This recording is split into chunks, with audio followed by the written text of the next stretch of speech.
Good morning बच्चों। आज हम पढ़ेंगे लोकसभा की शक्तियां, अधिकार और कार्य। क्योंकि हमने पहले संसद के बारे में पढ़ा है, पॉइंट वही है। संसद के जो 6 पॉइंट दिए गए हैं, उन्हीं 6 के आधार पर सेम टू सेम लोकसभा और राज्यसभा की शक्तियों को अलग अलग बताया गया है। तो पॉइंट के आधार पर नोट्स बनाने हैं। जैसे लोकसभा का पहला पॉइंट है विधायी शक्ति, तो वैसे ही राज्यसभा का भी पहला पॉइंट विधायी शक्ति आएगा। केवल अंतर है जो हमें इसका अंतर ज्ञात करना है। तो विधायी शक्ति का मतलब है कानून बनाने की शक्तियां। हमने पढ़ा है कि संसद जो है संघ सूची और समवर्ती सूची पर कानून बनाती है। तो सेम वैसे ही लोकसभा भी अपनी कानूनों के निर्माण में सहायक है। तो देखिए इसमें कौन कौन सी सूची के विषयों पर कानून बनाती है, और विशेष परिस्थितियों में इसके अकेले का निर्णय नहीं चलता है, इसको सहमति के लिए विधान जहां प्रमुखतः राज्यसभा की सहमति आवश्यक होती है। संविधान के अनुसार भारतीय संसद संघीय सूची, समवर्ती सूची, अवशिष्ट विषयों और कुछ परिस्थितियों में राज्य सूची के विषयों पर कानून का निर्णय कर सकती है। संविधान के द्वारा साधारण अद्वितीय विधेयकों और संविधान संशोधन विधेयकों के संबंध में कहा गया है कि इस प्रकार के विधेयक लोकसभा या राज्यसभा दोनों में से किसी भी सदन में प्रस्तावित किए जा सकते हैं, और दोनों सदनों में से पारित होने पर ही राष्ट्रपति के पास हस्ताक्षर के लिए भेजे जाएंगे। कि इसमें जो दो प्रकार के कानून होते हैं, साधारण विधेयक और धन विधेयक, जिसको वित्तीय विधेयक कहते हैं कि दोनों की शुरुआत इसमें होती है, किंतु राज्यसभा की सहमति जरूरी है। राज्यसभा में भी बहुमत से पारित होगा तभी राष्ट्रपति के पास भेजा जाता है।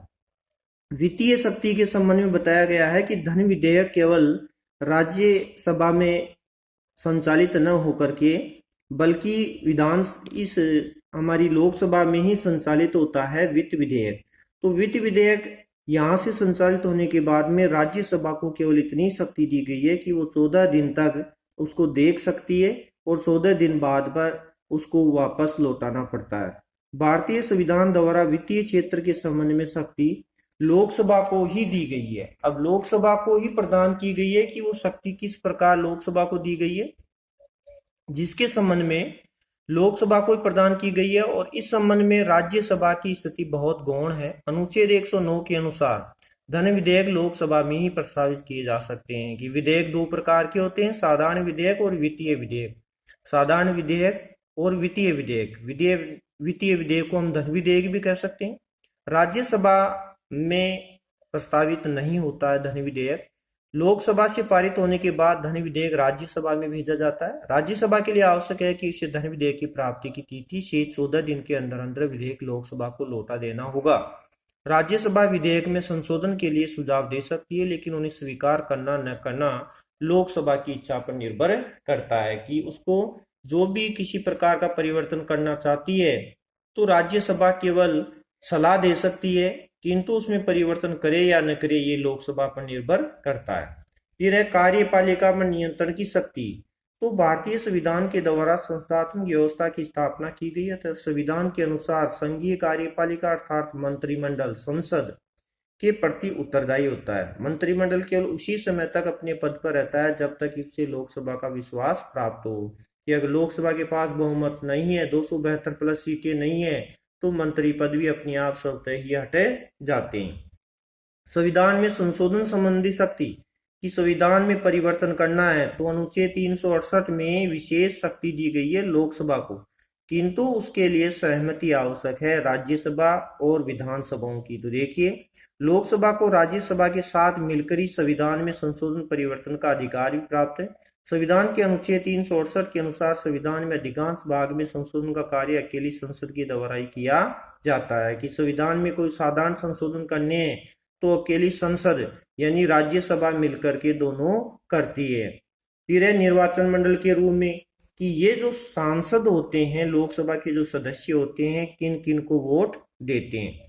लोकसभा निर्वाचन मंडल के रूप में कार्य करती है। अनुच्छेद 54 के अनुसार लोकसभा के निर्वाचित सदस्य राज्यसभा के निर्वाचित सदस्यों तथा राज्य विधानसभाओं के निर्वाचित सदस्यों के साथ मिलकर राष्ट्रपति को निर्वाचित करते हैं। कि लोकसभा के सदस्य प्रमुखतः राज्यसभा के सदस्यों के साथ मिलकर और विधानसभाओं के सभी राज्यों की विधानसभाओं के सदस्यों के साथ मिलकर राष्ट्रपति को वोट देते हैं। अब दूसरे पॉइंट पर हम पढ़ेंगे राज्यसभा के कार्य और शक्तियां। अब राज्यसभा की भी सेम वही शक्तियां हैं जो लोकसभा की है। शक्तियों का अध्ययन निम्नलिखित रूपों में किया जा सकता है। पहला वही पॉइंट आ गया, विधायी शक्तियां।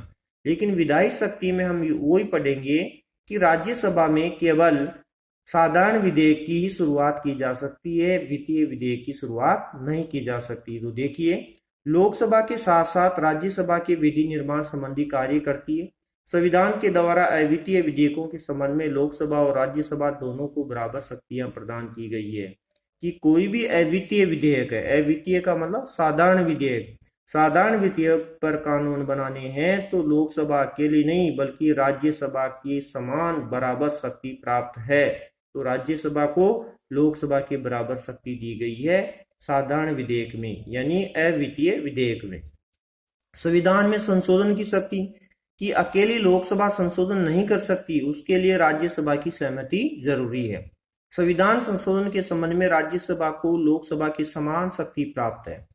संशोधन प्रस्ताव पर संसद के दोनों सदनों में असहमति होने पर संविधान में संशोधन का प्रस्ताव गिर जाएगा कि हमारे जो संविधान में 395 अनुच्छेद हैं उनमें कोई परिवर्तन करना है सामान्य संशोधन में, तो राज्यसभा की सहमति जरूरी है। अगर राज्यसभा बहुमत से उसको नकार देती है तो फिर संशोधन नहीं हो सकता।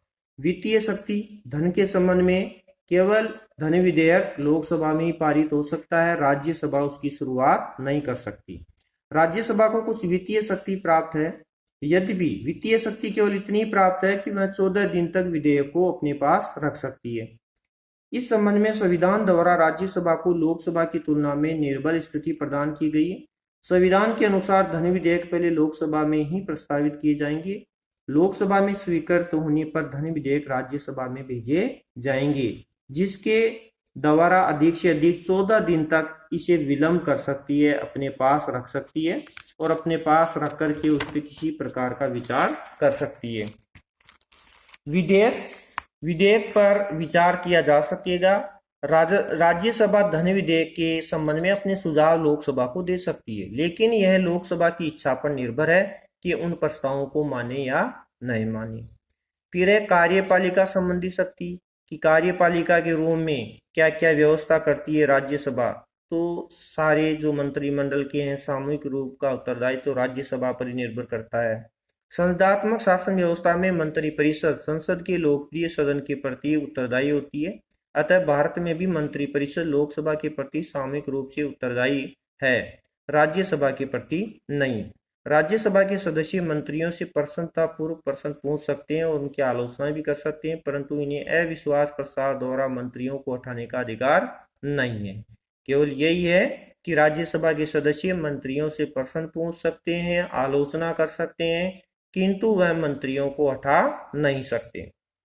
फिर है विविध शक्तियां। और क्या क्या शक्तियां हैं राज्यसभा को कि राज्यसभा उपराष्ट्रपति के और राष्ट्रपति के चुनाव में भाग लेती है, लोकसभा के निर्वाचित सदस्यों के साथ मिलकर के राष्ट्रपति का चुनाव करती है, महाभियोग में भी ये राष्ट्रपति को पद से हटाने में सहयोग करती है। ये सारी शक्तियां दी गई है। देखिए, उपयुक्त के अतिरिक्त राज्यसभा को कुछ अन्य शक्तियां भी प्राप्त है जिनका प्रयोग वह लोकसभा के साथ मिलकर करती है। ये शक्तियां और कार्य इस प्रकार है, जैसे राज्यसभा के निर्वाचित सदस्य राष्ट्रपति के चुनाव में भाग लेते हैं कि राज्यसभा के जो सदस्य हैं राष्ट्रपति को वोट देते हैं। राज्यसभा के निर्वाचित सदस्य लोकसभा के निर्वाचित सदस्यों के साथ मिलकर उपराष्ट्रपति का भी चुनाव करते हैं कि दोनों मिलकर के उपराष्ट्रपति को भी वोट देते हैं। राज्यसभा लोकसभा के साथ मिलकर राष्ट्रपति, सर्वोच्च न्यायालय के न्यायाधीशों तथा कुछ पदाधिकारियों पर महाभियोग लगा सकती है, यानी पद से विमुक्त कर सकती है। महाभियोग का प्रस्ताव तभी पारित समझा जाता है जब दोनों सदन इस प्रकार के प्रस्ताव को स्वीकार कर ले। राज्यसभा लोकसभा के साथ मिलकर बहुमत से प्रस्ताव पास कर उपराष्ट्रपति को उसके पद से हटा सकती है। उपराष्ट्रपति को पद से हटाने का प्रस्ताव प्रथम बार राज्यसभा में ही पारित होकर लोकसभा के पास जाता है। कहते हैं किसी भी न्यायाधीश को या राष्ट्रपति को पद से हटाते हैं तो किसी भी सदन से शुरुआत हो सकती है, किंतु उपराष्ट्रपति को पद से हटाने के लिए उसकी शुरुआत राज्यसभा से ही होनी चाहिए और फिर लोकसभा में प्रस्ताव जाता है और लोकसभा भी उसको बहुमत से पारित कर दे तो उपराष्ट्रपति को पद से हटा हुआ माना जाता है। या जैसे मान लो राष्ट्रपति शासन लागू होता है तो राष्ट्रपति केवल 6 माह लगा सकता है, किंतु उसको और बढ़ाना है तो राज्यसभा लोकसभा के साथ मिलकर के उस राष्ट्रपति शासन को आगे बढ़ा सकती है। जैसे 1 माह से अधिक अवधि तक यदि आपातकाल लागू रखना हो तो इस प्रकार के प्रस्ताव का अनुमोदन लोकसभा और राज्यसभा दोनों के साथ पृथक पृथक अपने विशेष बहुमत से किया जाना आवश्यक है। और इसको विशेष अधिकार प्राप्त है। राज्यसभा को विशेष अधिकारों में क्या क्या दिया गया है? राज्यसभा को 2 ऐसे अन्य अधिकार भी प्राप्त है जो लोकसभा को प्राप्त नहीं है और जिनका प्रयोग अकेले राज्यसभा ही करती है। इस प्रकार की शक्तियों का संबंध देश के संघीय ढांचे से और राज्यसभा को राज्यों का एकमात्र प्रतिनिधि होने के नाते अगर प्रकार की शक्तियां प्राप्त है।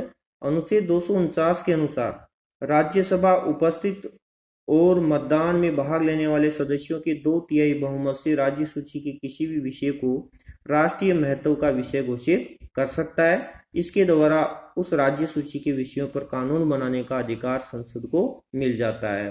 कि कभी कभार जब किसी राज्य सरकार शासन चलाने में असफल हो जाती है तो किसी भी विषयों पर कानून बनाने के लिए राज्यसभा के 2/3 बहुमत से सदस्य मिलकर किसी भी राज्य सूची के विषयों को वो राष्ट्रीय महत्व का विषय घोषित कर सकते हैं, जिसमें लोकसभा कानून बना सकती है। दूसरा पॉइंट दिया गया है अनुच्छेद 312 के अनुसार राज्यसभा ही अपने 2/3 बहुमत से प्रस्ताव पास कर नई अखिल भारतीय सेवाएं स्थापित करने का अधिकार केंद्र सरकार को दे सकती है।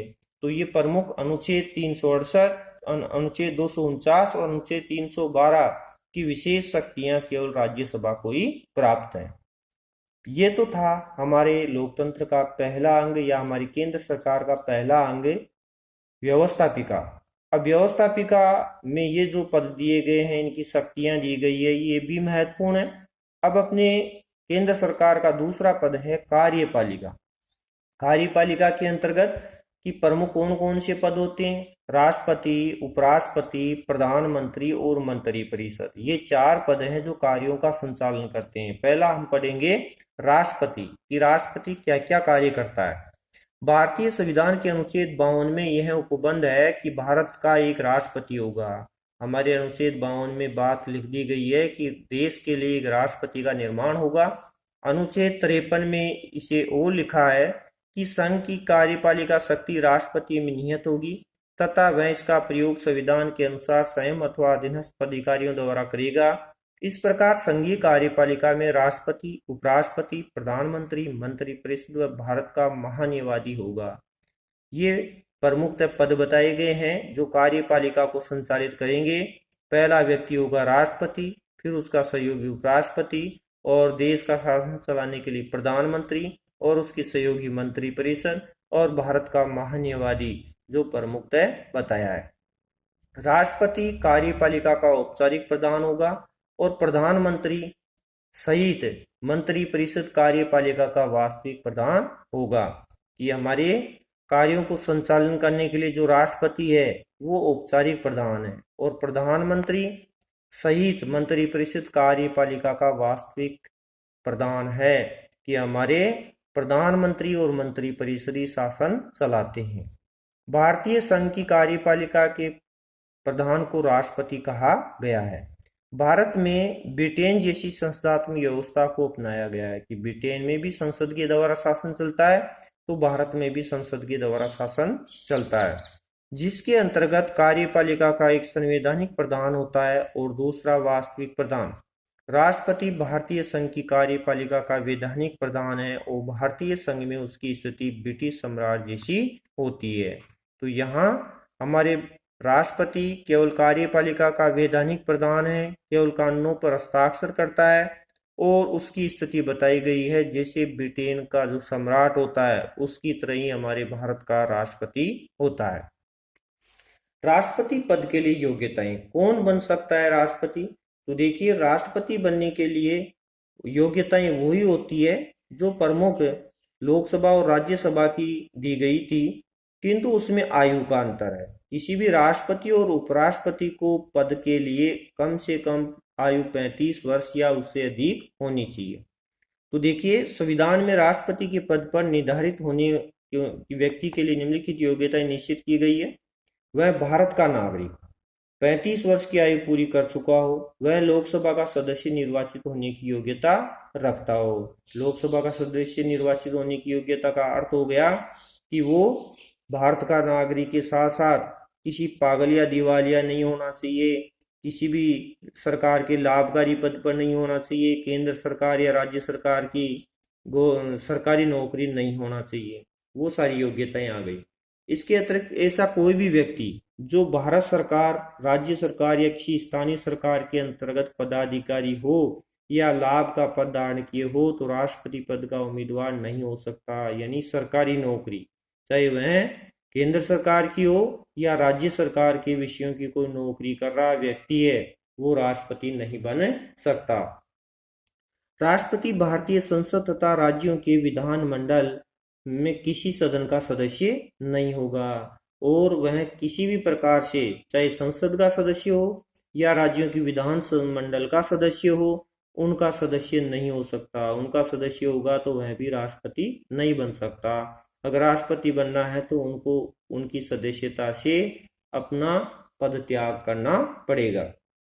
अब दिया है राष्ट्रपति का निर्वाचन किस प्रकार होता है। तो देखिए, राष्ट्रपति का चुनाव अप्रत्यक्ष होता है क्योंकि राष्ट्रपति को राज्यसभा के सदस्य, लोकसभा के सदस्य और राज्यों की विधानसभाओं के सदस्य वोट देते हैं, इसलिए अप्रत्यक्ष हुआ, जनता वोट नहीं देती है। राष्ट्रपति के चुनाव के लिए अप्रत्यक्ष निर्वाचन की पद्धति को अपनाया गया है और यह चुनाव एकल संकीर्ण मत पद्धति के आधार पर होता है। यह पद्धति इस प्रकार है। देखिए, अप्रत्यक्ष निर्वाचन किस प्रकार होता है कि राष्ट्रपति चुनाव अप्रत्यक्ष रूप से ऐसे निर्वाचन मंडल द्वारा किया जाएगा जिसमें निम्न प्रकार से, एक तो संसद के दोनों सदनों के निर्वाचित सदस्य, संसद के जो दोनों सदन हैं उनके निर्वाचित सदस्य ही वोट देते हैं, क्योंकि जैसे लोकसभा में 2 भारतीय आंग्ल समुदायों को मनोनीत किया जाता है, वो वोट नहीं देते हैं।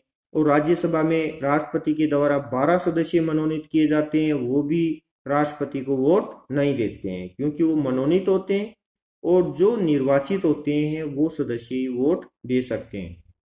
दूसरी बात, राज्य विधानसभाओं तथा 17वें संवैधानिक संशोधन 1992 के अनुसार संघीय क्षेत्र की विधानसभाओं के निर्वाचित सदस्य ही वोट देने के लिए शामिल होंगे।